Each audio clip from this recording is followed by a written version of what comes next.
What is up, everybody, and welcome to CTW Live. I am your host, Seamus Zarlingo, and today we are going to be talking about the recent rumors surrounding Al Horford and his free agency, along with LeBron James. LeBron James making some headlines as of late, along with Damian Lillard.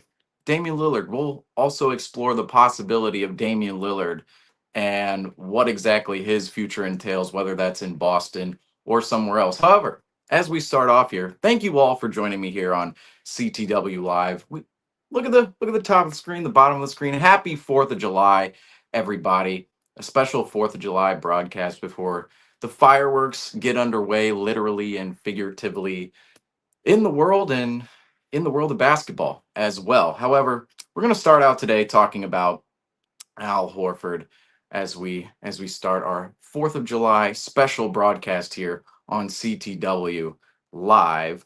But talking about Al Horford first, we haven't spent much time talking about Al at the start of the free agency. A lot of other things happening surrounding Celtics Nation. One being Luke Kornet leaving to the San Antonio Spurs on a 4-year, $41 million deal. And then the other two, Luka Garza joining the Boston Celtics on a 2-year, $5 million minimum deal, along with Josh Minott. He's also now on the Boston Celtics, both on minimum contracts for their years of service.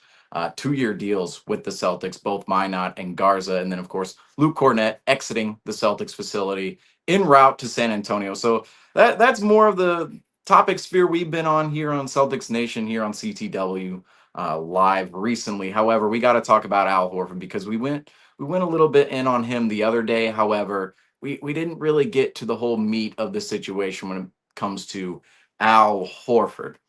First of all, Al Horford.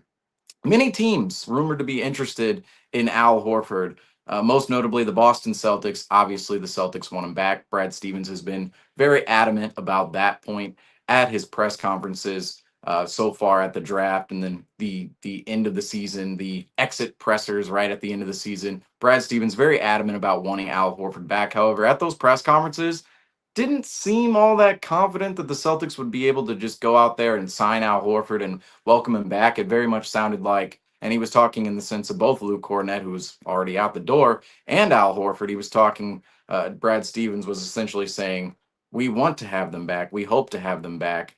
And it sounded as if there was a specific offer for those two players out on the table, and there could be better offers somewhere. And the Celtics, particularly Brad Stevens in those press conferences, it almost sounded as if the Celtics, it's like, we're just hoping they come back. It's not as if the Celtics are going out there and spending the dollar and going out and getting Luke Kornet and Al Horford and bringing them back here and spending what they need to spend in order to bring those players back into Boston. However, the situation between, well, now obviously Luke Kornet's gone, but Al Horford, the situation with Al Horford now, the way Brad Stevens was talking, it seemed as if there was more hoping than doing, right? There was more, I hope they come back on this deal.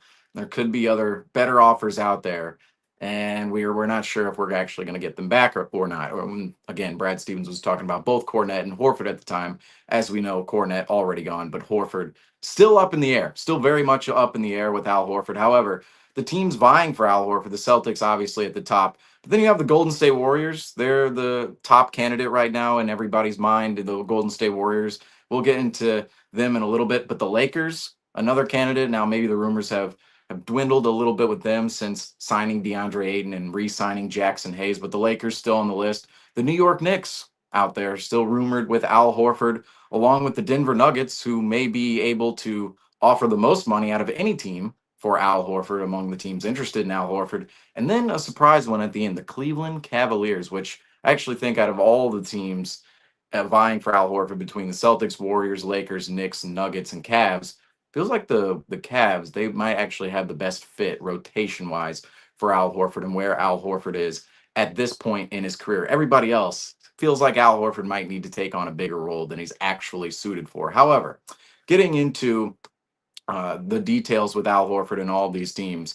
The first question I have with the suitors, the Celtics, Warriors, Lakers, Knicks, Nuggets, and Cavs, those are the rumored teams for Al Horford. Are any of these teams willing to give Al Horford more than the taxpayer mid-level exception? And that taxpayer mid-level exception is $5.7 million. All of these teams are tax teams, so all of them have the taxpayer mid-level exception to use. They do not have the non-taxpayer mid-level exception. The thing that's interesting, though, is the Nuggets. I already mentioned them. They could be the team that hands Al Horford the most money. The Nuggets have the potential now with Jonas Valanciunas moving overseas, right? Jonas Valanciunas, the Nuggets just traded Dario Saric for Jonas Valanciunas, and now it appears as if Valanciunas will be signing over in Greece for next season. And so the Valanciunas situation still up in the air. It seems as if he's on his way to Athens over there in Greece. However, that leaves a center spot open within the Nuggets rotation, and also allows the Nuggets some cap alleviation to the point where the Nuggets, because of the Michael Porter Jr. trade and the moves they've made so far, signing Bruce Brown, signing Tim Hardaway Jr., and not necessarily because of those last two moves, but the Michael Porter Jr. move primarily, the Nuggets can now open up the non-taxpayer mid-level exception, which is $14.1 million. And even though a team opens up that entire $14.1 million, it doesn't mean a team has to spend the entirety of that 14.1 million, but they can certainly spend more than the $5.7 million taxpayer mid-level exception. And basically, if you're over the tax line, if you're over the luxury tax line, which the luxury tax line this year is $187.9 million, if a team is over that line, they have the taxpayer mid-level exception to use. That's $5.7 million. And if they're under that line, they have the 14.1 non-taxpayer mid-level exception to use. So very, very simplistic, very easy to understand. But the Nuggets, they have the potential to dip under that tax line, and they would have the potential to spend the full 14.1 million. And again, they don't have to spend the full 14.1 million on Al Horford. It would just be a salary number they could go up to, but it's certainly a lot more than that $5.7 million. And it gives the Nuggets a little bit more flexibility to potentially go out and grab a player like Al Horford right now. That if you look at the Nuggets, we all know their starting center is going to be Nikola Jokic. Nikola Jokic is going to demand the majority of the center minutes for the Denver Nuggets. That's another situation I look at for Al Horford. Essentially, if I look at all the teams, right? The Cavaliers, the Nuggets, the Knicks, Al Horford would be playing a secondary role with those franchises. Think about the Cavaliers. They have Jared Allen, Evan Mobley within their big man rotation. The Nuggets, Nikola Jokic, the MVP of the league. I mean, well, multi-time MVP of the league, starting for the Denver Nuggets. And then the Knicks, you have Karl Anthony Towns, one of the best offensive big men in the league right now, starting for the Knicks. Al Horford would be playing secondary roles in all of those situations, much like he was with Kristaps Porzingis last year in Boston. As for the Lakers, Celtics, and Warriors, that's where I see the fit getting a little dicey with Al Horford, because if you think about those three teams, and maybe the Lakers more so, I would say now they're probably not so much in the same category as the the Warriors and Celtics. The Lakers, Warriors, and Celtics, especially before the Lakers signed DeAndre Ayton and re-signed Jackson Hayes, it seemed as if those three teams were going to count on Al Horford. If any of them brought Al Horford into the building, they were going to count on Al Horford for starter level minutes, right? They were going to count on Al Horford for nearly 20 minutes a night plus. And we've seen in Boston that might not be the best situation for Al Horford to be in. Last year, Al Horford was put on ice. He didn't play back to backs, and the Celtics were pretty reluctant to ramp up his minutes. And yet, the Celtics, Warriors, and Lakers now, and again, the Lakers less so with the DeAndre Ayton and Jackson Hayes signings, those three teams feels like if they brought Al Horford in, he would be a starting level center, or at least he'd be playing starter minutes within those rotations, right? The Celtics starting big man right now is Neemias Queta. Okay, it's Neemias Queta, and then after that you have Luka Garza, you have Xavier Tillman, and then Amari Williams. The Celtics big man rotation. All of a sudden, the Celtics went from having one of the best big man rotations in the league to now all of a sudden owning one of the worst big man rotations in the league. And when I say one of the worst, it might be the worst big man rotation in the league, the Boston Celtics own right now. So if the Celtics were to sign Al Horford, you'd have to think immediately Al Horford would come in and play starting minutes with the Celtics, because the Celtics don't have a starting level big, really. They have Queta, they have Garza, Tillman. Those guys could be solid, but are they really starters? Are any of them starters? You'd hope one of them can get to that level for the Celtics, but right now, if you sign Al Horford back, he's your best big. Even at 39 years old, he's your best big if you're the Celtics signing Al Horford back to a contract, re-signing Al Horford. As for the Warriors, which right now seems like everybody is pointing towards the Warriors for Al Horford since day one. It feels like absolutely everybody who owns any little tidbits of information around the NBA, they're pointing towards Al Horford signing with the Golden State Warriors. Some notable ones as of late: Jake Fisher, Mark Stein, Bill Simmons, Rob Mahoney. They've all talked about Al Horford to the Warriors. And Bill Simmons and Rob Mahoney, even on the Bill Simmons podcast, said it was over. It's done. Al Horford is going to the Warriors. And I would say all these names, right? All the names I just listed, fairly plugged in. All right, they're not just spewing random nonsense out into the air. They're fairly plugged into the information system of the NBA. And I would say, just from that alone, it's not official yet. It's not official, but there are a lot of signs pointing towards the Golden State Warriors right now, which is not amazing for the Celtics and these other teams who are vying for Al Horford. But the Warriors, that's another situation where if Al Horford were to go to the Golden State Warriors, the Warriors don't have a center right now outside of Trace Jackson Davis. Kevon Looney just signed with the New Orleans Pelicans, and the Warriors, the team payroll for the Warriors, they only have, let's see, 1, 2, 3, 4, 5, 6, 7, 8, 9 players right now. So the Warriors only have 9 players right now. They're at 170.5, technically 10 players. Kobe Brea, the player, the Warriors drafted in the second round of the NBA draft. So technically 10 players on the roster. So the Warriors have 5 roster spots to fill.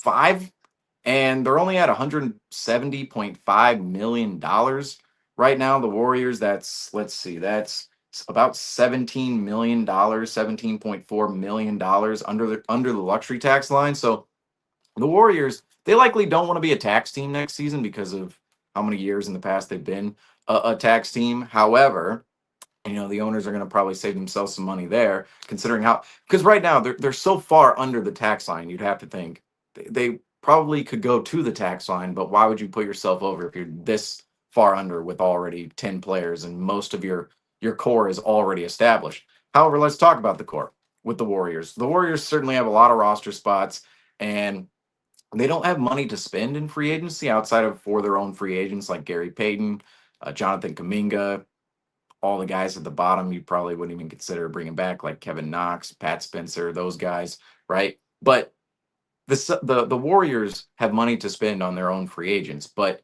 even though they're 17.4 million under the luxury tax line, the Warriors are still about 16 million over the salary cap. So it's not as if the Warriors can go out there and spend a bunch of money in free agency. I think that's what people confuse about the aprons and the luxury tax line. There's essentially 4 lines, right? There's the salary cap that's set at 154.6 million. There's the luxury tax line that's 187.9 million. Then there's the first apron, 195.9 million, and then the second apron, $207.8 million. And those are the 4 lines right there. And I think people confuse a little bit what teams can actually do in between those lines, right? Because when you're over the salary cap, you can't just spend money crazily in free agency. You don't have any money to spend. The salary cap, if you're under the salary cap, that's when you have money to spend in free agency. All right, you notice a lot around the league, not too many teams at that mark, and you see the teams that are under that mark, they end up getting the premier free agents, and that happens every single year.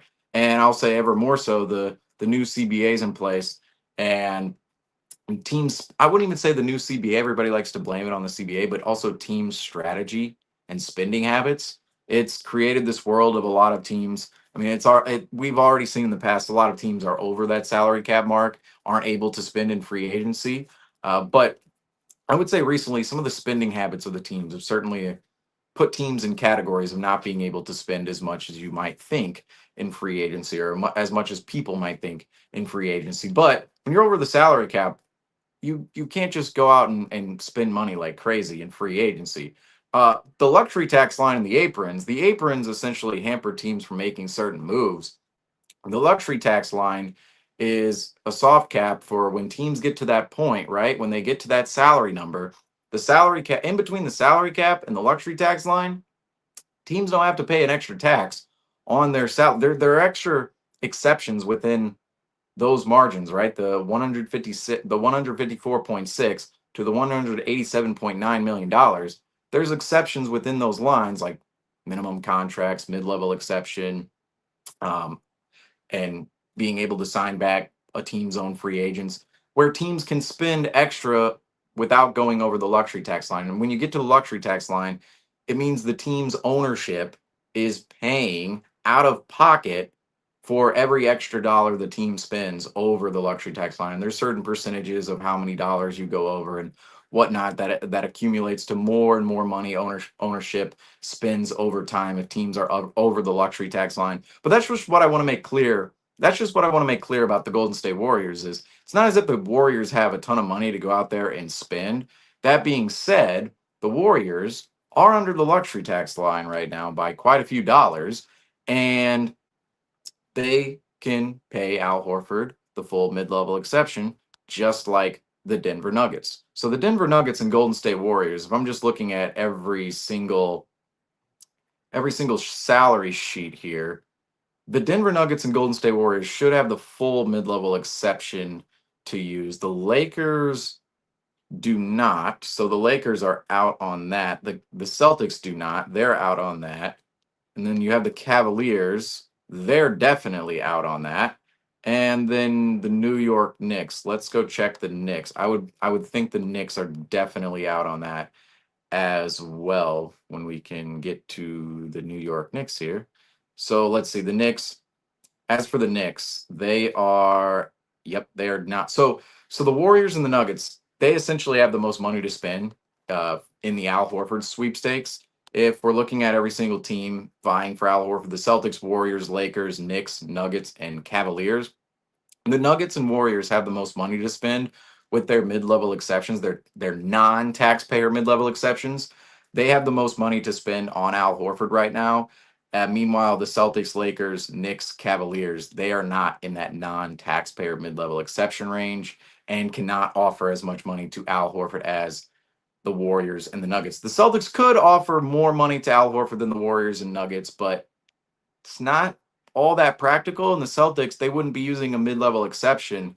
Um, they wouldn't be using their mid-level exception at all. They would be using the money they teams are granted to sign their own free agents back if they're over the salary cap. So the Celtics would be just spending regular money on their own free agents in that circumstance, and that's why the Warriors and Nuggets have a little bit of an advantage right now on the Celtics and other teams is they just simply have more money to spend on Al Horford. That being said, how far over the taxpayer mid-level exception are the Nuggets or Warriors actually willing to spend on Al Horford? Because if you think about it, the market for Al Horford coming into this offseason, I would have thought most of the season Al Horford is due for a minimum.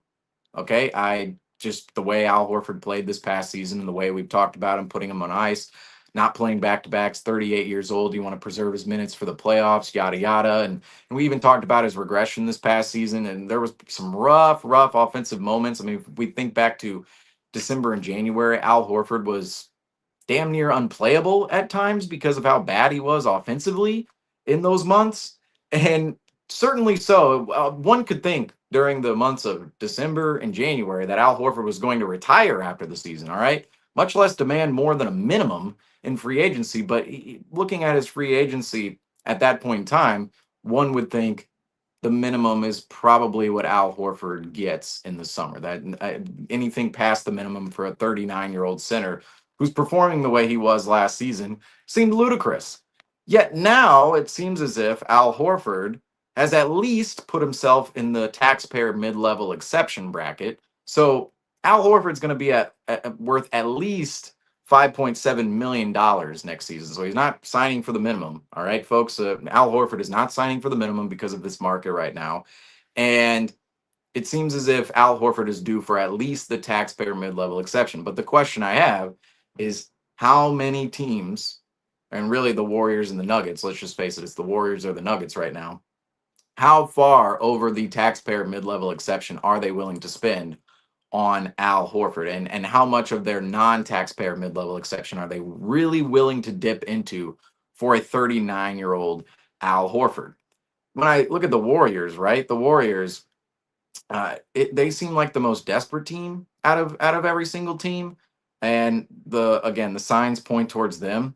And I would say out of every single team, and let's face it, the Warriors and the Nuggets, those are the two teams here.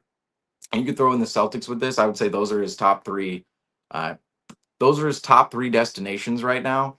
The Knicks, the Cavaliers, they're long shots. The Lakers just signed DeAndre Ayton and re-signed Jackson Hayes, so I don't see it as much there now. Although it could still work with the Lakers. I think the Lakers would want him on a minimum, so I feel like the Lakers would be out of that list. But I would say the Warriors are the most desperate right now, given the ages involved on the Warriors team, and also the fact the Warriors only have 10 players on their roster. And let's face it, the ownership of the Golden State Warriors, they're not afraid to spend a little bit more, and get a little bit more aggressive, as we've seen in the past with different players. But the Warriors, if they were to sign Al Horford, the Warriors' top four players would all be beyond 35 years old. You have Jimmy Butler, Steph Curry, Draymond Green, and Al Horford. All four players beyond the age of 35 years old. Very reminiscent of the 21-22 Los Angeles Lakers with LeBron James, Carmelo Anthony, Russell Westbrook, Dwight Howard, Trevor Ariza, and Rajon Rondo. I mean, that team was made up of old all stars, right? If you built that team back in 2015, you had something, right? If you're the Lakers, but that team was built in 21-22, and I think we're gonna say the same about this Warriors team next year. Jimmy Butler, Steph Curry, Draymond Green, Al Horford, now all over the age of 35. I I I I don't see it working. Okay, I'm not really of the I'm abandoning, right, the whole, oh, if you put a bunch of basketball minds together, it'll just work out. The athleticism, the youth, it has to be there, right? When you have a prime group of players in the league right now taking over, Shea Gilgeous Alexander, Nikola Jokic, I could have said Jason Tatum before his Achilles tear, right? All these players taking over now. When you're playing with players who are 10 years younger than you, more athletic, faster, quicker, stronger, the basketball brain starts to matter a little less. All right. That's what I'm saying here with the Warriors. Is last year we looked at a couple teams like the Clippers, the Lakers, the Warriors in the playoffs and went, all right, the old guard, here comes Kawhi, here comes LeBron, here comes Steph. All those teams beaten by younger squads in their prime, right? The Clippers go down to the Nuggets, the Lakers go down to the Timberwolves, the Warriors also go down to the Timberwolves. Now we know the circumstances in which came into play, and we could debate that till the end of what these series would look like without injuries to Steph Curry and if the Lakers had a big man, right? But at the end of the day, it doesn't matter. The results played out as they did, and the older teams looked old. Meanwhile, the younger teams looked young. So if the Warriors go out and get Al Horford, I don't see that as a huge needle mover for the Warriors at all. I see it as a little bit of a desperation move, and we'll talk about it a little bit on why the Warriors might want Al Horford in the building. Talking about Al Horford's market here in a second, but the Warriors, I just don't see it as a huge needle moving acquisition for the Warriors, right? You're adding another old guy into the mix. I understand the Warriors want experienced players who know how to play the game of basketball, but I think it's also important for the Warriors to maybe mine a little bit of youth for their future, given the fact Draymond Green, Steph Curry, and Jimmy Butler all beyond the age of 35. Al Horford, I don't see it. Can you guys see next year in the NBA playoffs all four of those players being healthy for a full four rounds? I don't see it. I don't see it. I don't see Al Horford, Steph Curry, Jimmy Butler, and Draymond Green all staying healthy for four rounds in 2026. That seems absolutely ludicrous to me. And I wouldn't be surprised if the Warriors are that random fall off team in the Western Conference as I shift the camera around here. There we go. But I wouldn't be surprised if the Warriors are maybe one of those teams on the outs in the Western Conference, right? Because they're a little old. Okay, they're a little old, and we'll talk about that more with our NBA previews for next season when we get to that point in August, September, way down the line. But the Warriors, looking a little old right now, and I'm not sure an Al Horford move would do too much for them. That being said, when it comes to the Boston Celtics, it's probably not an amazing sign for the Celtics that Al Horford hasn't re-signed within the first 5 days of free agency. That really that is not a great sign for the Celtics at all. If there was mutual interest on a deal already in place, the two sides, the Celtics and Horford, would have likely already come to an agreement. But yet, you see, we're here 5 days into free agency, and we're just talking about a bunch of rumors when it comes to Al Horford. So, not amazing for the Celtics there. And again, if there was mutual interest on a deal, you'd have to think it would already have been done.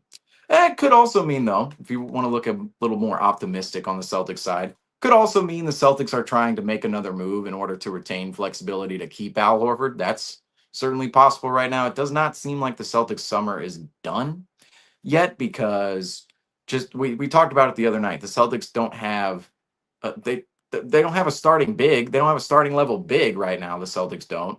They're back over the second apron. There are 15 players on the roster right now for the Celtics, and it doesn't. If you look at the Celtics situation, it seems as if they're not done. They're just not done whatsoever. The Celtics, I you would have to think a couple more moves are on the way. That's certainly possible with Al Horford. And I want to say this too. The 4th of July holiday is likely slowing down some moves across the league, right? I mean, we always think about these players and executives as pure working machines, right? But let's face it, they all have families, they all have friends, they all have events they go to personally themselves, like a 4th of July barbecue, like events on a 4th of July weekend.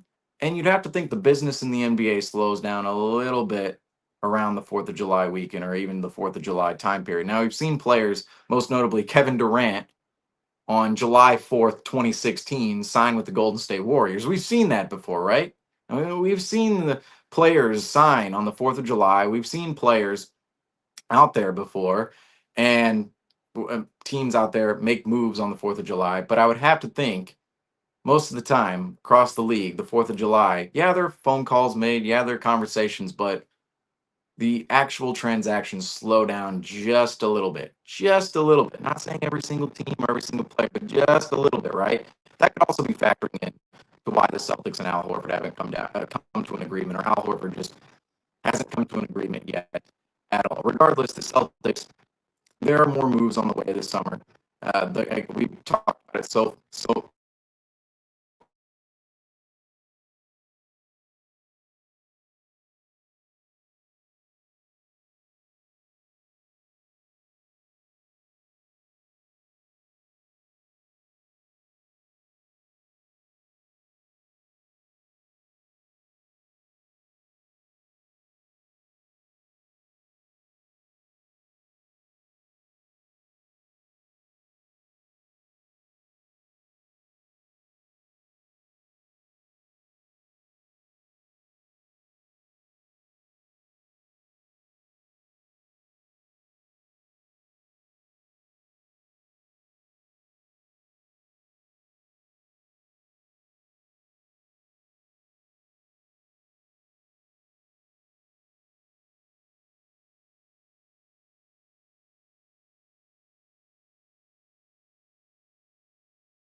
Sorry there, folks. We experienced a couple of technical difficulties there, but we are back here and we're still talking about Al Horford. So let's get back into the conversation here.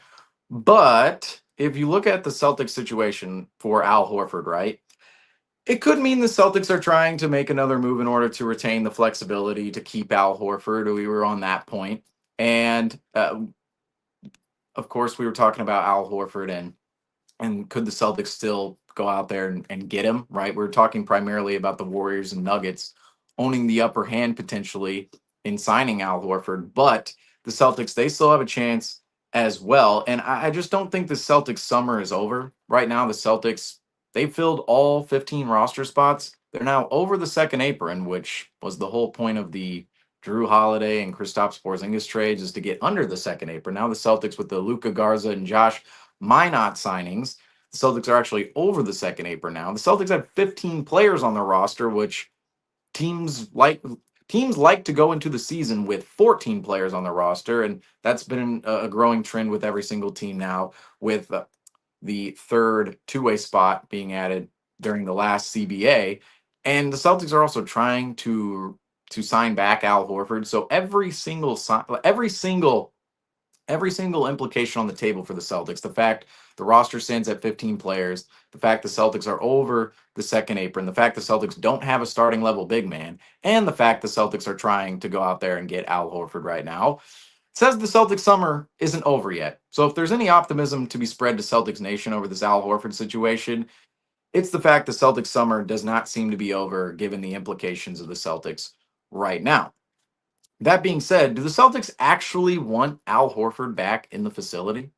Okay, logically, I understand to the media and the Celtics organization. I understand Brad Stevens is going to go out there and say, "Well, of course we want Al Horford back. He's been this professional player. He's been a leader. He's been a champion with the Boston Celtics, a hometown favorite, right? Becoming a hometown favorite the last 10 years." And it's possible though that Brad Stevens stands in front of the media and goes, "Yeah, we want Al Horford back. We want Al back in the facility, right?" It's also possible the Celtics offered Al Horford a minimum contract and went, "You're either taking this or you're either walking," right? So I see a world where the Celtics say they want Al Horford back, but maybe the Celtics don't try to actually go out there and make the necessary maneuvers to sign back Al Horford, right? It's possible the Celtics say in the media, "Yeah, we want Al Horford back," and then turn around and offer him a minimum contract versus all of the mid-level exception contract offers Al Horford is receiving on the market. So it's possible the Celtics say they want Al Horford back, but behind the scenes, it's plausible the Celtics haven't been doing everything in their power to actually get Al Horford or to actually re-sign Al Horford and bring him back in the building. And the reason I question if the Celtics actually want Al Horford back, they want him back from a legacy, from a communal standpoint, right? They want to sell jerseys. The Celtics want to sell jerseys. They want to keep a professional in the building. They want to keep a mentor in the building. They want all the intangibles of Al Horford, right? But could this be Al Horford's last season? And if so, does it make any sense for Al Horford to compete on a team that doesn't house Jason Tatum this year? That's not rostering Jason Tatum. I mean, they're rostering Jason Tatum, but they're Tatum less on the court, the Celtics are. All right. Does it make any sense for the Celtics to actually want Al Horford back? And does it make any sense for Al Horford to actually want to be back with the Celtics if there's no Tatum and the Celtics are not tanking, but not as competitive as the last two seasons, right? Or even the last 3, 4 seasons. Let's face it, with the Celtics. I mean, they could have won the finals the last 4 years if you really look at it. But next year, Al Horford, he's going to be 39 years old next year. He's going to turn 40 next summer.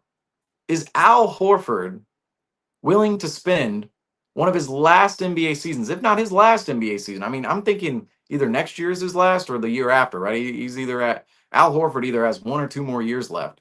Does Al Horford want to spend one of those years on the Boston Celtics, who are not necessarily trying to win a championship?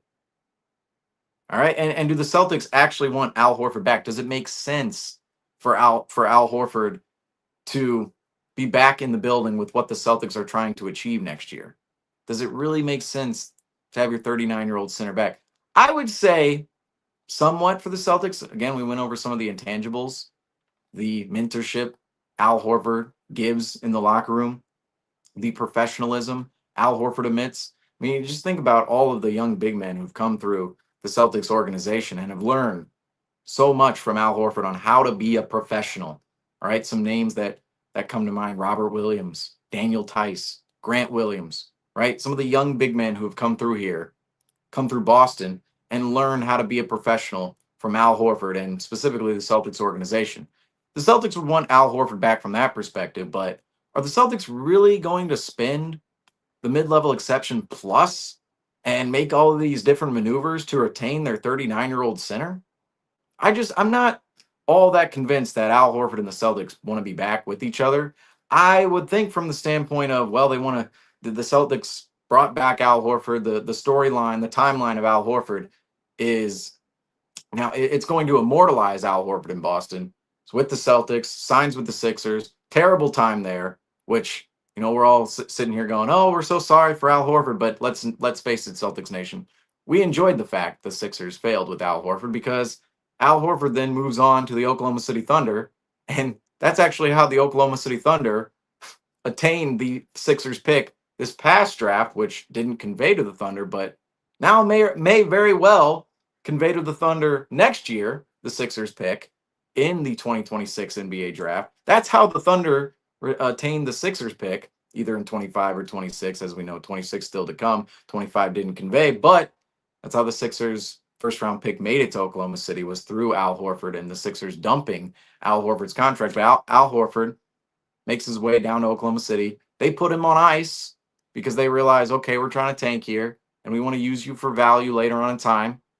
And then Al Horford, he's traded back to the Celtics for Kemba Walker. And then eventually the Celtics go on, make the finals in 2022, win them in 2024. And the legacy with Al Horford in Boston, I can understand the Celtics and Al going, why do we want to leave each other, right? Why? This is Al Horford is immortalized in Boston, right? You're getting more, if you're the Celtics, you're receiving more revenue out of Al Horford jersey sales and anything Al Horford brings to the community advertising wise than you are out of, say, Josh Minot or Luka Garza or anybody else you're taking a flyer on within the Celtics roster. So there's definitely incentive for the Celtics to want Al Horford back from that standpoint, but just from a roster configuration, and if you're talking about it financially for the Celtics, right? That's one of the biggest impasses here is the Celtics have to do extra to retain Al Horford. How much does that actually make sense for the Celtics going into next season without Jason Tatum? That's the impasse here that I see. And as well as the fact Al Horford, he's going to be 39 next year, and if this is his last year in the NBA or one of his last 2 years, is he going to want to compete with the Celtics in a year where the Celtics likely aren't winning the championship? I will say on that end, and on talking on that end of the spectrum, I do look at the Warriors, right? The Warriors are the prime destination for Al Horford, and I kind of look at them and go, I understand they're trying to win a championship, but does Al Horford have any? Does he have a? Does he have better odds to win the championship in Golden State than Boston next year? I'm not. I know Golden State, oh, Jimmy Butler, Steph Curry, Draymond Green, they're trying to make another run. I don't see it. You have three 35 plus year old players trying to make it 4 rounds. We saw last year how physical, how quick the NBA playoffs were, the later stages, especially the conference finals and the NBA finals. The NBA finals, I mean, I don't know how anybody watches that and goes, oh, yeah, LeBron's gearing up for another run, or KD is gearing up for another run, or Al Horford and the Warriors with Steph, Draymond, and no, I'm sorry. When you're 35 plus years old, you have to be a complementary piece. You can't be the main star piece. All right, Kevin Durant with the Rockets, that's a little interesting because he has other young pieces who could ascend into that around him, right? But as for Steph, Draymond, Jimmy Butler, Al Horford, and then you go to players like LeBron, Kawhi. You could even go to the Philadelphia 76ers and look at Joel Embiid and Paul George. These players are not meant to go 4 rounds anymore. They're simply not meant to go 4 rounds. And that's the gist with the Warriors with Al Horford. And that's what I wonder. And that's the thing, is if Al Horford walks to the Warriors, it's going to be about simply money. Okay, it's going to be about simply money. And the situation to me Yes, you could say, "Oh, I'm competing in Golden State." If you're Al Horford, you could say, "Oh, I'm competing in Golden State," but you're really competing as much with a 35 plus year old laden team than you are with the Celtics, who don't have a big man, right? I mean, it's the same. It's not the same situation in any regard, but you're almost on that. Like if you're looking at it from a seeding perspective, right? It's like I'm not convinced the Warriors are going to be a higher seed than the Celtics. I would expect I would expect the Celtics to be a higher seed next year in the Eastern Conference compared to the West and where the Warriors stand. So from that standpoint, I'm just saying, Al Horford, either situation, Warriors, the one team you'd think, okay, well, he could get money with that team and compete for a title next year would be the Denver Nuggets. That could be the prime destination for Al Horford because you have the rotation that makes sense, you have the money that makes sense, and you have the situation that makes sense for Al Horford when it comes to competing, right? So the Denver Nuggets, they make the most sense for Al Horford, but it seems as if the Warriors have the advantage and the leverage in potentially trying to get Al Horford. But I do want to talk about this when it comes to Al Horford. Why is there such a market for Al Horford? Okay, I feel like I'm going insane. And look, there have been a couple of storylines, and we'll talk about one next. That again, I'll say I've been going insane over a couple of storylines lately, and what I've been hearing. But last year, Al Horford, we already talked about it and touched on it a little bit. In the months of December and January, Al Horford was a problem to have out on the floor offensively.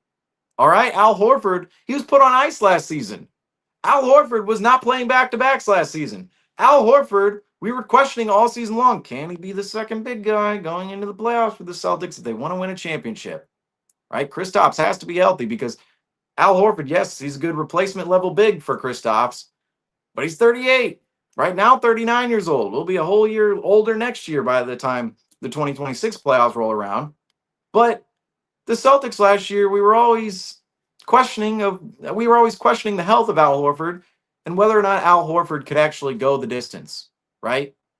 And yet now there's a massive market for Al Horford, who's 39 years old. He didn't play back to backs last season and probably should be the second or third big man. And I would say second only if you have a really nice third big man, right? If you have a nice third guy who could kind of, last year we had Cornette, right? So Porzingis, Horford, Cornette. That's the style of rotation you want Al Horford in, right? He's going to be your second guy. You want to have a really good third guy as well.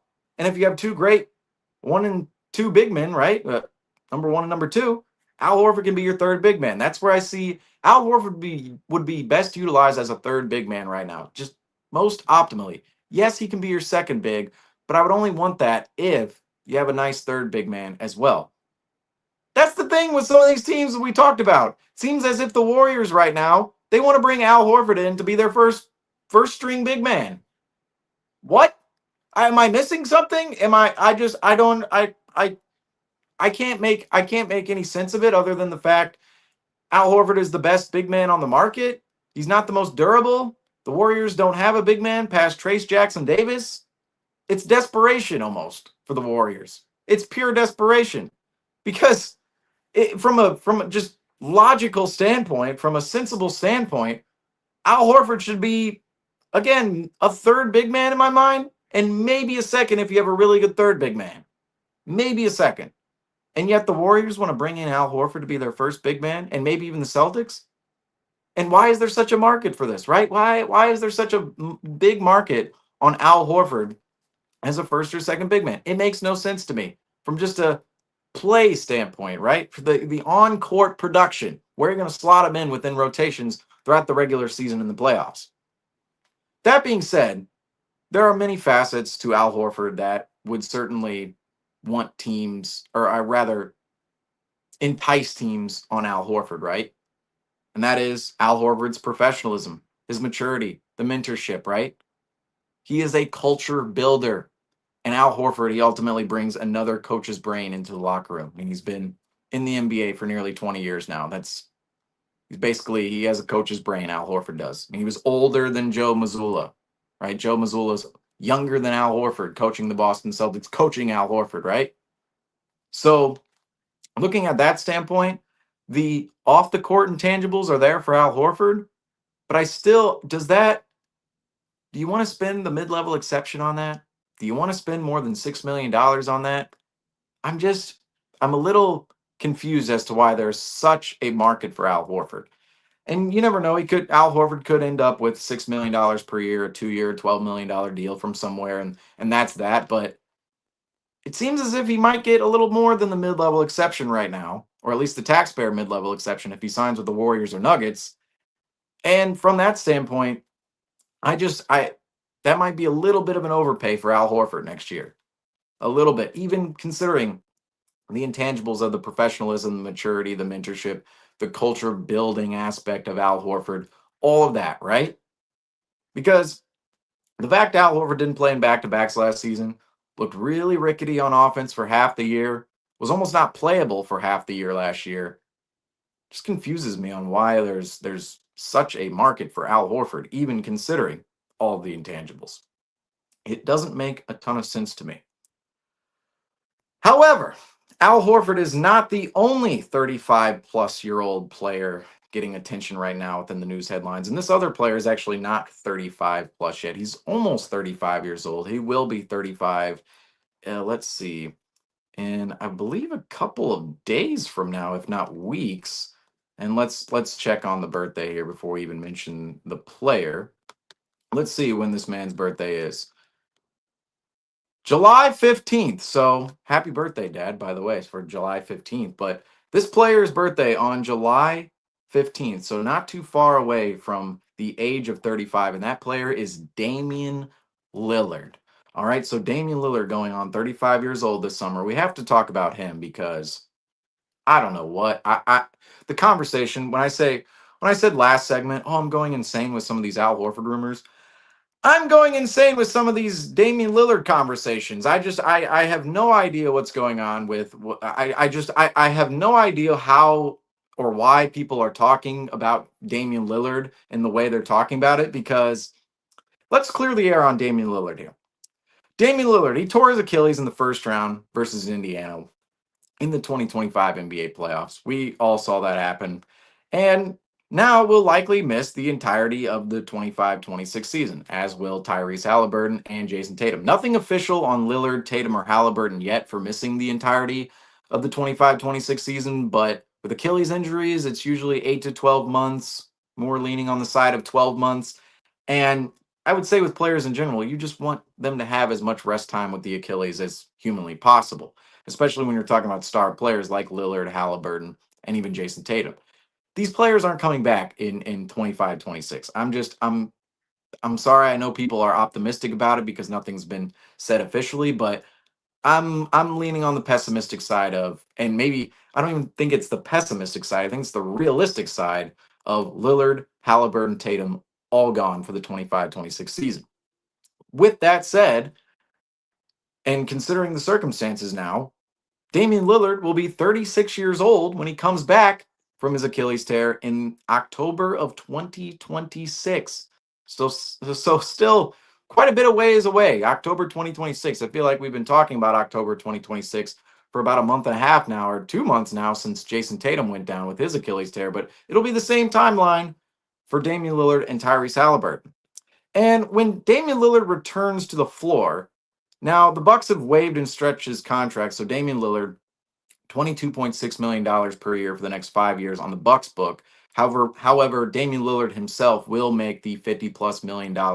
It's about 54 next year, or this upcoming season in 25-26. Then in 26-27, Damian Lillard will make about 58 million. So it's about 54 and about 58 decimal points on the end there. But he'll make that 50 million in reality, right? In real life, he'll receive that 50 million in a year. The Bucks, the 22.5 million, the 22.6 million, that'll be on their salary sheet for the next 5 years. So it's not as if Damian Lillard will actually make 22.5 for 5 years. He's actually making the 54, 58 up front. And what the 22.6 is for the accounting on the Bucks books. That being said, it doesn't have too much to do with the whole situation. Just wanted to clarify that. But considering Damian Lillard will be making 50+ million in the next 2 years, there's not a ton of incentive for Damian Lillard to go out and, I mean, every player wants to make as much money as humanly possible. But when you're already making 50 plus million in a year, it's not as if a player's going, oh, well, now I want a $20 million deal on top of it. They already know they have 50 million coming in. They're much more likely to play on a minimum. All right. We just saw DeAndre Ayton. He basically handed back half of the $35 million in the buyout with Portland and then received the other half with the Lakers.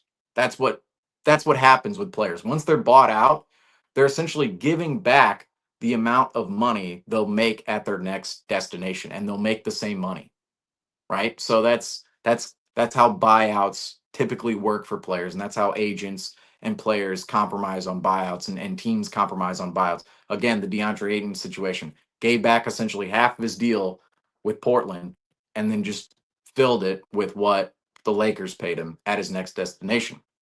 So Lillard, upon returning, will likely take a minimum deal. Okay, so Lillard will be on a minimum contract, and let's just face it, the results for small explosive guards in their mid 30s coming back from leg, muscle, ligament injuries, right?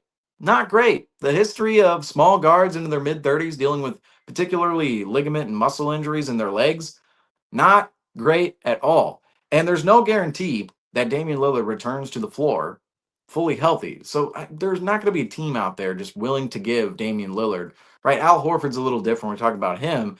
Al Horford, he hasn't sustained all of the wear and tear and the injuries with Al Horford. It's all theoretical, right? It's all theoretical with Al. Meanwhile, with Damian Lillard, it's reality. He's injured. He tore his Achilles. He's been pretty injury prone the last couple of years anyway. And it's certainly possible that Damian Lillard, once he comes back, is not the same Damian Lillard. Therefore, teams are not going to be handing out huge contract offers to Damian Lillard. He's going to be under the minimum, and he's going to pick his destination via where those minimums are coming from, right? And he'll have free say and free reign in that based on the offers. And I'm sure there will be quite a few offers with the coming to Damian Lillard with the minimum. Quite a few teams, I will say, that is. But when it comes to the Celtics, all right, because it was rumored, this has been a big rumor as of late. It was rumored the Celtics and Damian Lillard have mutual interests between each other, right? Damian Lillard and the Celtics. Is there a path for the two to unite, right? I feel like I'm going insane hearing people talk about the Celtics or any team signing Damian Lillard for next season. And it's specifically because people are talking about it in the terms of signing Damian Lillard now, keeping him around next season, and then playing him in 26, 27. Or even, oh, can he come back next season, right? The most ideal optimistic scenario.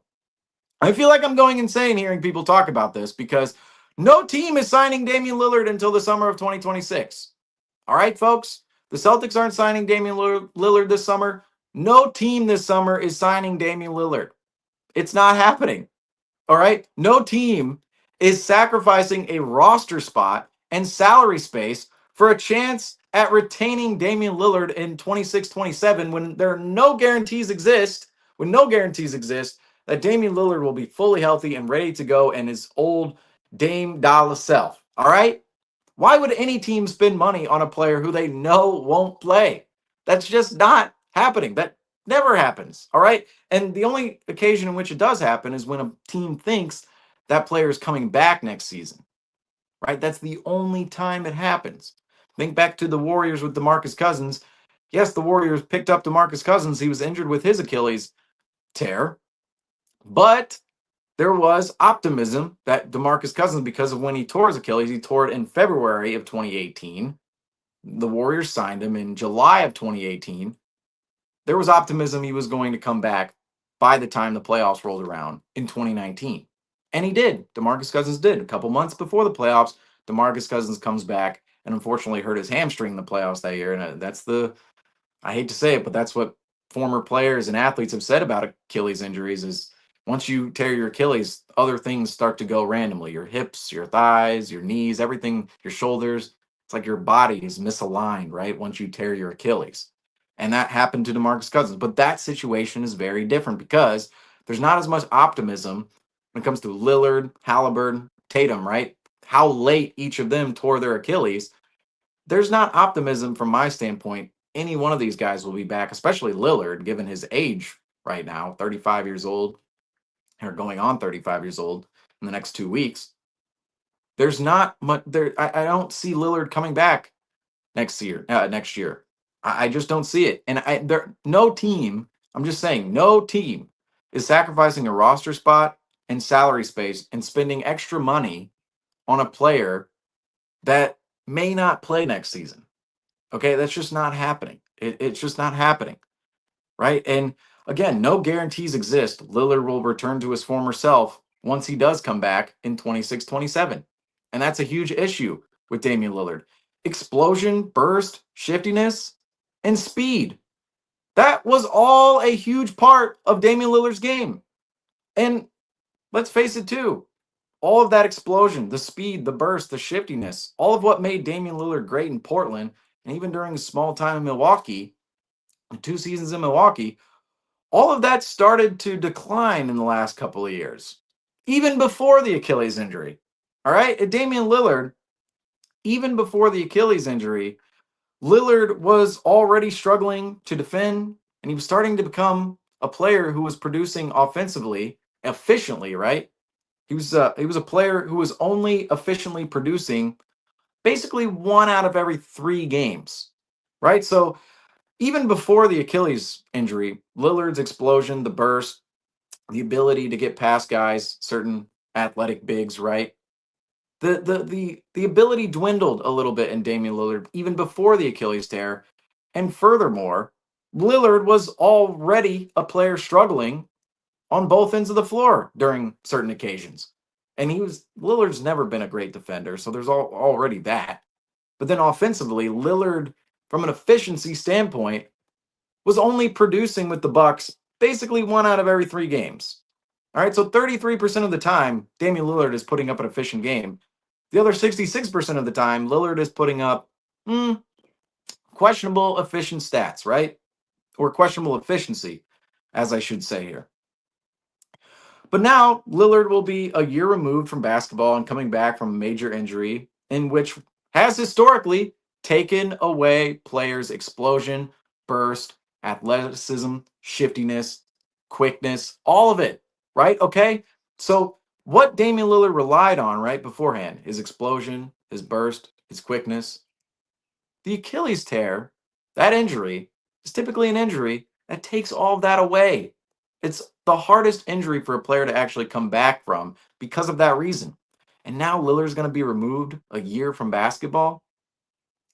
He's going to be removed from basketball for an entire year and have to come back from that injury when he was already dealing with a decline in explosion, burst, and quickness before.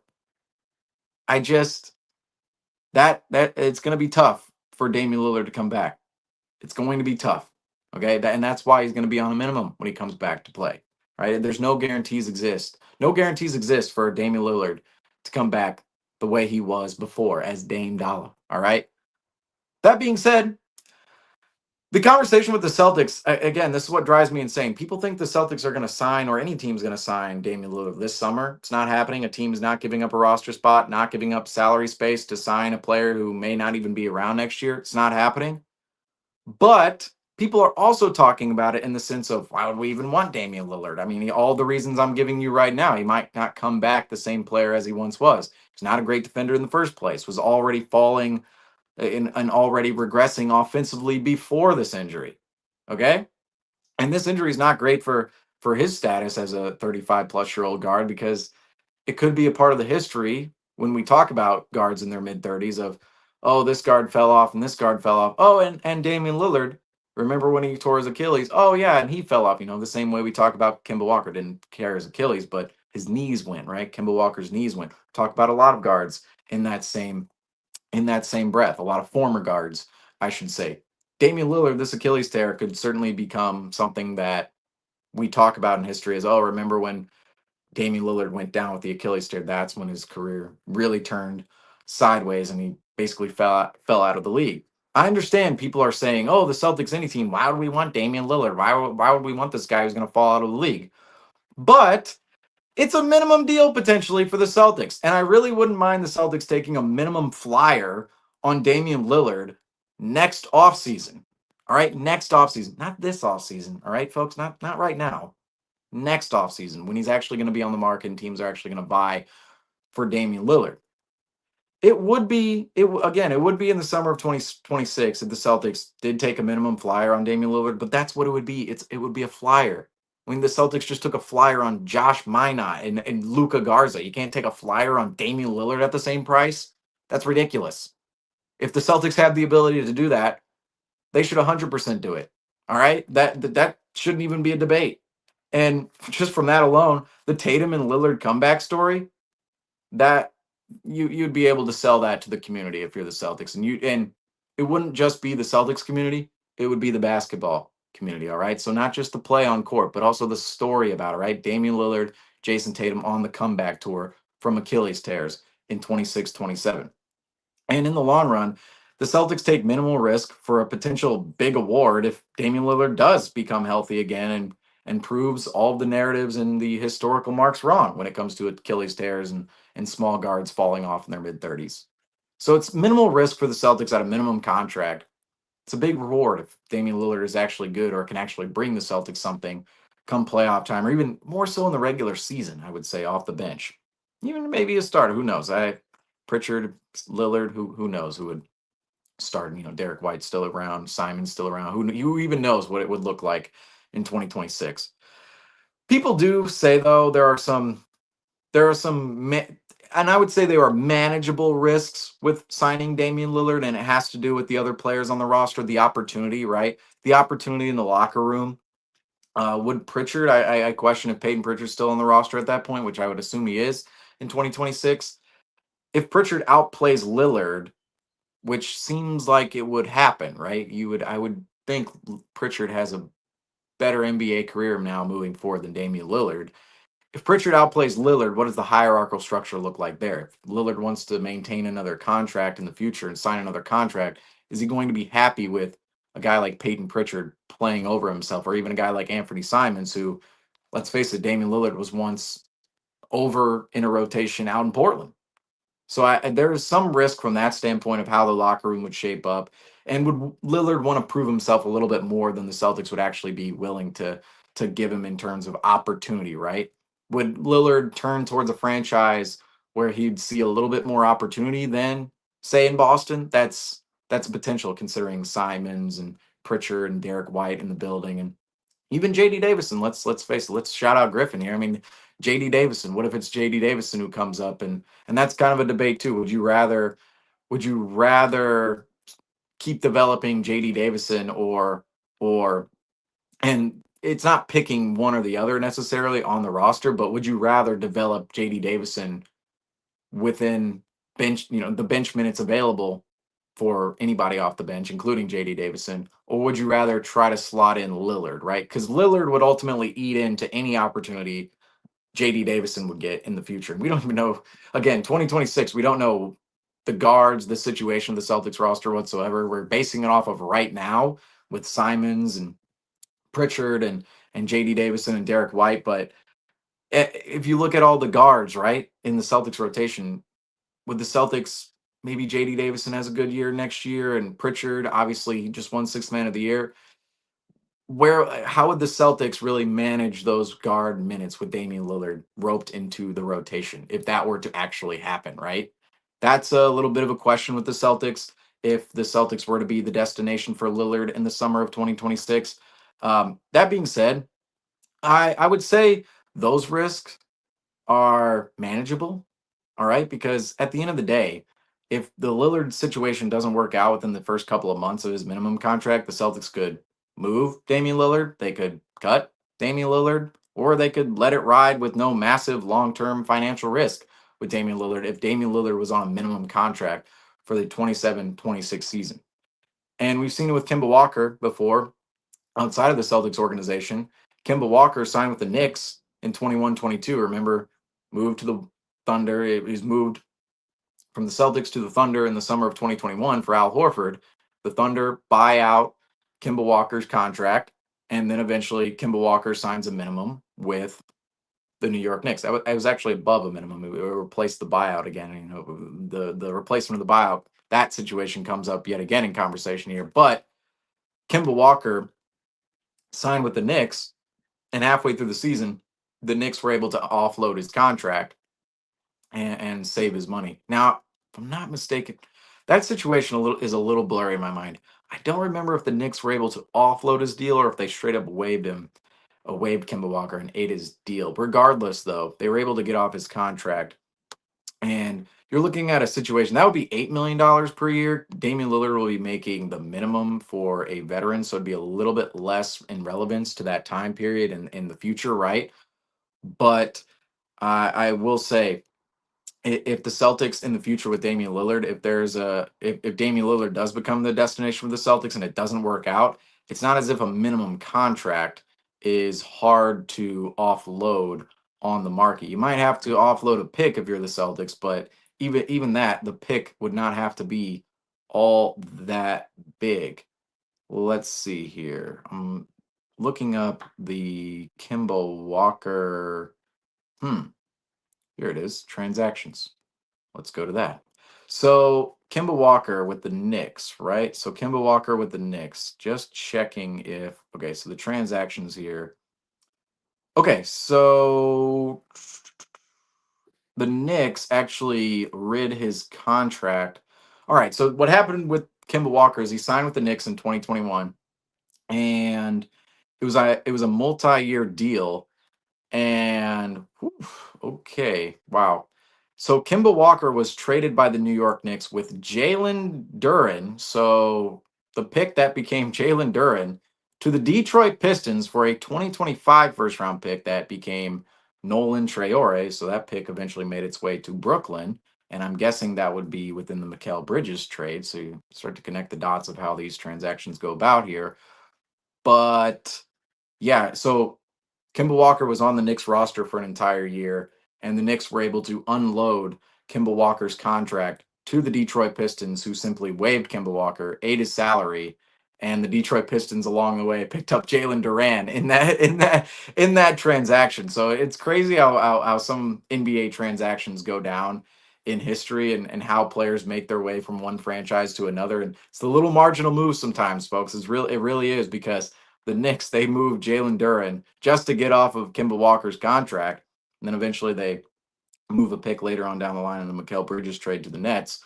But that's how the Knicks were able to alleviate themselves of Kemba Walker. When it comes to Damian Lillard and the Celtics would be able to do that same ordeal with a minimum contract. And maybe you wouldn't have to give up a pick that turned into Jalen Duren if you were the Celtics. So very minimal risks for the Celtics involved.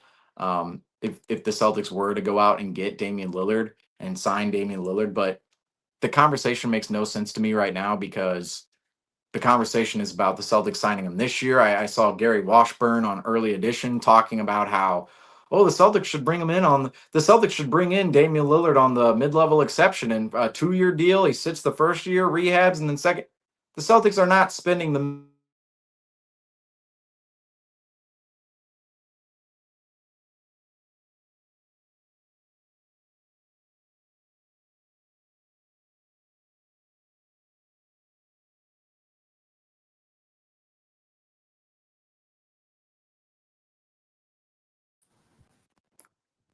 Okay, hopefully people can hear me right now. Let's get the let's let's get the audio straight here real quick before we move on with this because so anybody in the comments right now, anybody in the comments want to let me know if the audio is working or not right now? And maybe it is, maybe it isn't. Let's find out. Is it working? It seems like it's working, folks. All right. The audio is working. Okay, a little technical difficulty there once again, but the audio is in fact working right now. So that is amazing. However, we were on the point of Damian Lillard because Damian Lillard. Okay, so Damian Lillard. I saw Gary Washburn talking on Early Edition about how, oh, Damian Lillard, the Celtics should sign Damian Lillard to a mid-level exception deal, 2-year deal, rehab him the first year, bring him back the second year, Tatum and Lillard come back tour. The Celtics are not spending their mid-level exception and spending extra on Damian Lillard. He's a minimum player, first of all. And again, the Celtics are not taking up a roster spot next year and spending extra salary just to attain Damian Lillard, who's not playing next season. That's not, no team is doing that. All right. No team. And maybe you could say from the standpoint of the Celtics, oh, maybe the Celtics want a soft tank next year, and maybe they just want to tank in general. And maybe Damian Lillard, it becomes well, Damian Lillard, if we have him on the roster, right, we'll retain him the next year. And if he's taking up a roster spot, maybe we'll be a little bit worse next year, right? The Celtics, people seem to think the Celtics right now are just going to tank next year. Maybe a soft tank, maybe that's the term, the soft tank, right? But I'm a little skeptical on how bad the Celtics. First of all, I don't think the Celtics season, or sorry, summer is over yet. But secondarily, I would say the Celtics summer isn't over yet. But secondarily, I would say the Celtics are a little bit too good to be really bad next year, unless there were true injuries that were to go down at the end of the season that were to really hamper the Celtics from going as far as they could. So let's see here. All right. So in terms of the Damian Lillard situation, that's where that stands right now. I feel like that I'm just going insane with that whole situation, and we got it out of the way. We talked about it here on CTW. It's not. It's one of those situations. I wouldn't. And I like. I was watching First to the Floor earlier. Shout out First to the Floor. I was Jake Eisenberg on there. Jake, I gotta say, I agree with his take on this. I wouldn't get upset about it either way, right? If Damian Lillard signs elsewhere, if Damian Lillard signs with the Celtics, wouldn't get upset about it either way. But at the end of the day, mark this down. Damian Lillard is signing with the team Damian Lillard is signing with the team in the summer of 2026 for a minimum contract. It's not going to be for the mid-level exception. It's not going to be for this crazy deal, right? This crazy 2-year, 3-year deal, whatever it's going to be. It's not going to be this summer. Right, summer of 2026. However, before we hop off here, because we do have limited time as I'm hearing 4th of July fireworks go off in the distance, I want to talk about the Los Angeles Lakers to wrap this up here. And I understand Celtics broadcast here, but we're really an NBA broadcast. We talk about the NBA. We're the primary stakeholders in Celtics Nation. Here we have a lot of stake in the Celtics, but we have to talk about the Celtics competitors, right? Especially one of the most historic rivaled competitors in the Los Angeles Lakers. And I want to quickly end this off on the Lakers. So LeBron James, all right, and I want to end it mostly on LeBron. Maybe do I go into the Ayton buyout? I don't know. That could be an extra 30 minutes. Not sure. But LeBron James, he opted into his $52.6 million player option at the start of free agency. And this is the first time LeBron James has ever opted in to a player option is in his entire career. All right. LeBron James has never opted into his player option before. He's always opted out, always signed for long term, whether that be with another team or the franchise he currently resided with, whether that was the Cavaliers, the Heat, the Cavaliers again, or the Lakers, right? LeBron James opted into his $52.6 million player option, which would make LeBron James a free agent next year in the summer of 2026. And within LeBron opting in, it was said by Rich Paul, Clutch Sports, LeBron's camp, whoever you want to say out there, right? Coming from LeBron's side, that LeBron will be closely monitoring the Lakers' moves to see whether or not the Lakers improve the roster and can build a contender, right? And that LeBron is potentially willing to explore other franchises to compete for another title. So LeBron right now, he believes the Lakers roster is not so championship ready, right? Which I would say is fairly accurate because the Lakers just lost Dorian Finney-Smith this summer, brought in DeAndre Ayton, re-signed Jackson Hayes, and from my eyes, didn't really get much better. I mean, yeah, they got better from the fact they have big men now, right? You have DeAndre Ayton. It's gonna up the ante on the Lakers a little bit next season, considering you have an actual playable big man in the playoffs. And let's face it, the big man the Lakers just signed in DeAndre Ayton was a big man who was one of the best big men in the 2021 NBA playoffs. All right, 2021 NBA playoffs went head to head against Nikola Jokic in a playoff series. Didn't outplay Jokic, but performed in that series. DeAndre Ayton did, and even in the finals in 2021, right? So DeAndre Ayton, that 2021 run is what everybody's holding on to right now, which was unfortunately 4 years ago, which I'm not about holding on to something that was 4 years ago, but when you have a player like DeAndre Ayton who's 26 going on 27, maybe there's something there. I would say DeAndre Ayton is this generation's Hassan Whiteside in general, but that's the only real move the Lakers roster seen this summer. And the Lakers, if I'm not mistaken here, let's see. Let's go to the free agent tracker real quick. The Lakers, they have also, I believe they brought in somebody else as well. Bro, no, no, no, no, nope, nope. Brooke Lopez to the Clippers. All right, almost said that. But the Lakers. Let's see. Let's go. Bring this up. Gotta refresh the brain on who the Lakers have actually retained. So essentially, let's see. The Lakers. Okay, so the Lakers this summer. My goodness, I know. I want to say there was another free agent. The Lakers signed. Why can I not think of? So DeAndre Ayton, Jackson Hayes, yada yada. Why can I not? I'm not. Let's see. I'm not sure. But regardless, let's see. We'll go to the free agent transactions for the Lakers real quick. I don't know why I'm trying to find this out so terribly bad here, but okay, so let's see. My goodness. I don't know. I'm shot with this. I am shot with this. Let's see. So DeAndre Ayton to the Lakers. I feel like there's another. Am I having a Mandel? Oh, Jake LaRavia. My goodness, Jake LaRavia. When's the last time? When can Jake LaRavia say anybody on a broadcast has ever looked for 5 minutes to see who the Lakers signed? It was Jake LaRavia. Who's ever looked for Jake LaRavia's name for 5 minutes before? Just like I did right there. But okay, Jake LaRavia. So not a massive. Okay, so not a massive. I like Jake LaRavia. I was like, okay, I know it's somebody I like out there, right? And Jake LaRavia, I like him as a developmental young guy, and I thought the Grizzlies definitely should have picked up Jake LaRavia's fourth-year option, but the Lakers with Jake LaRavia. So the Lakers bring in Jake LaRavia. They're re-signing Jordan Goodwin, and they bring in DeAndre Ayton. Okay, so the Lakers, and they lose Dorian Finney-Smith.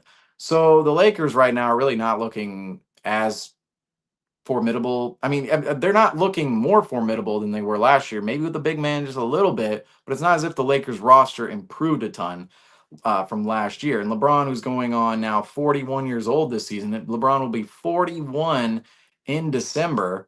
Looks at the Lakers situation, goes, I want to win another ring, right? But what's hilarious about LeBron James right now is who would actually want LeBron? Okay, who would want LeBron James right now? LeBron's value is simply gone. Okay. LeBron is going to be 41 in December, and there's a lot of superstar baggage with LeBron James. All right. Anytime LeBron James is coming into the building, he's going to disrupt whatever's going on inside the building and completely dismantle. He's going to disrupt and dismantle whatever establishment already exists in the building, right? Whether it was the Heat, Cavaliers, Lakers, all of the establishment already going on. Nope, that's out the door. The LeBron regime is here. LeBron regime is here to disrupt and dismantle the already ran establishment. And that's the point here is LeBron's going to run the show wherever he goes. Okay? And at 40 years old, there's no long-term and going on 41 now, there's no long-term planning with LeBron James. You're not thinking, "Oh, he's going to be here by the age of 45 or he's going to turn around our franchise and we're playing." LeBron's value is gone. It's absolutely gone. He's making over $50 million. There could be a world where he signs for a lot less in free agency next year, potentially to go pursue a title. But at this point in time, would a team trade for LeBron James? It seems as if LeBron James owns zero trade value. Absolutely zero. Okay? Why would a team trade $50 million worth of salary for half a season of LeBron James or a full season of LeBron James now? And LeBron James is going to be 41 in December. He's going to disrupt the entire establishment, dismantle the entire establishment to that facility, right? Or not the facility, but the team, the organization. And LeBron's going to run the show. There's going to be a lot of superstar baggage, a lot of cameras, a lot of lights, a lot of scenes, a lot of action, right? But ultimately, regardless, a team would talk themselves into a team would definitely talk themselves into the marketing and sales of LeBron James. Let's face it, a team would definitely talk themselves into wanting the services of LeBron James, but I would think it would have to be in free agency in the summer of 2026 and not at this year's trade deadline or even right now via a trade. All right. And I thought LeBron, there was certainly a possibility he was going to be moved at last year's trade deadline just because of the Luka addition and Clutch Sports and the role they played. Bridge Paul, Clutch Sports played in the Anthony Davis the Anthony Davis Luka move to the Lakers. All of that grand nonsense. Right now, though, I find it hard for the Lakers to attain real value for LeBron anywhere they could look. I can't even come up with a we could go through all the destinations. There are so many destinations in the NBA now. Look at the 30 teams. 10 years ago, every team would have been in on LeBron James.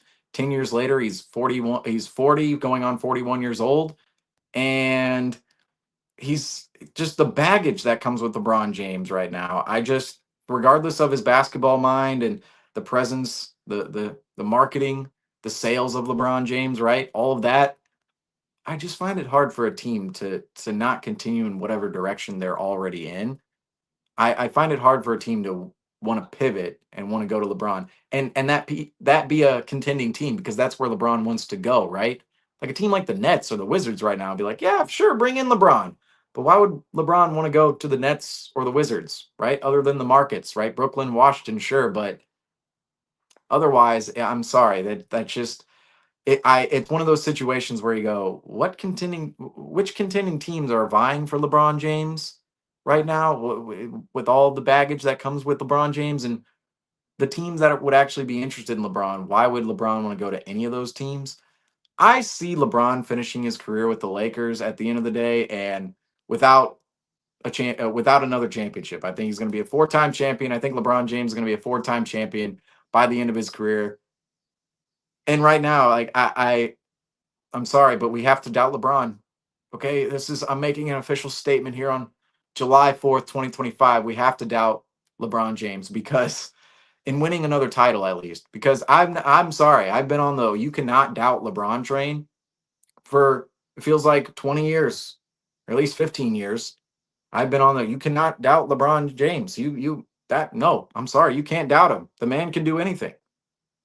But now, I'm sorry, we just saw it in the playoffs last year. Game 5 was horrendous in Los Angeles. The Lakers should have lost that by a million. The Timberwolves shot 7 of 40 that game from 3, and if they didn't, they legitimately would have beat the Lakers by 20 or 30 points. The Timberwolves played terribly that night, yet the Lakers played even worse and lost by 7.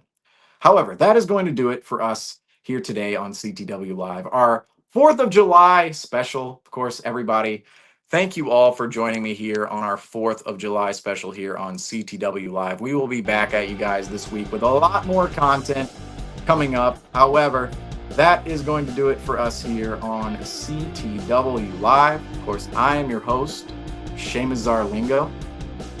And as I always say, thank you all for watching and go Celtics. Also, God bless America and USA. See y'all, folks.